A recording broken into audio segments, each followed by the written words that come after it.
Petition. Afzal Khan. Thank you, Mr. Deputy Speaker. I rise to present this petition about the need for the government to fund the Household Sport Fund from April 2024. This fund has supported over 10 million people since October 2022 to afford food and utilities during the cost of living crisis, preventing millions from being plunged deeper into poverty. Yet the government is axing this funding in March 2024 with no regard for the most vulnerable families across the country. The petitioners therefore request that the House of Commons urge the government to provide adequate support for the low-income households for essentials through the Household Sport Fund and ensuring this provision is extended beyond March 2024 and the petitioners remain, etc.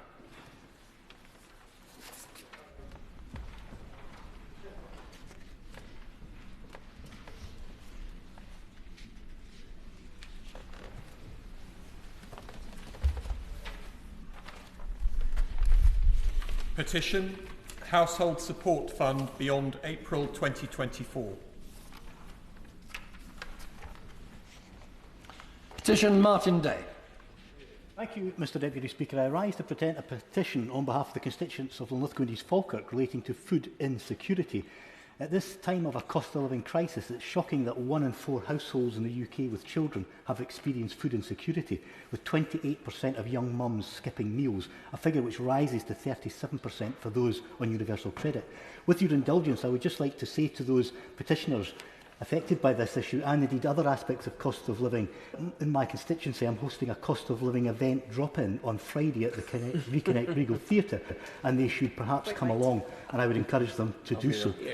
The petitioners therefore request that the House of Commons urge the Government to review the rate of universal credit to ensure it covers the essentials and that no parent or child goes hungry, and also that the Government introduces measures to stop oil and gas companies profiting at record levels whilst families are unable to afford necessities, and the petitioners remain, etc. Yes.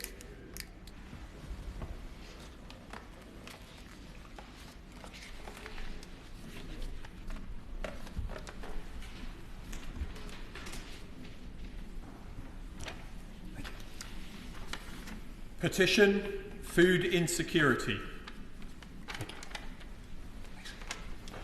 Petition, Patrick Grady.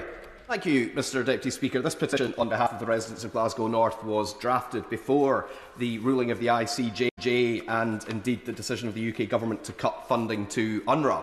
But that simply makes the petition calling for an end to the collective punishment of the Palestinian people and for the urgent release of all hostages and an end to the siege of Gaza to allow vital supplies of food, fuel, medicine and water to reach civilian populations all the more urgent. The petition also recognises the resolution of the House on 13th of October 2014 calling on the UK Government to recognise the State of Palestine alongside the State of Israel.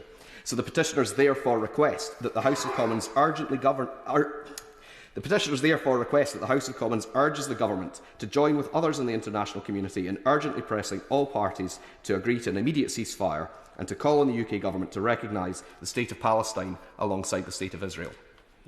And the petitioners remain, etc.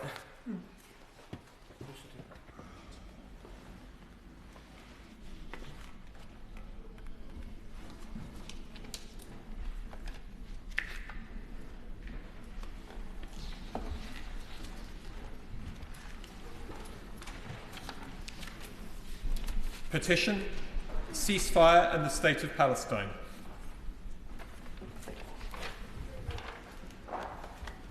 I beg to move this House to now adjourn. The question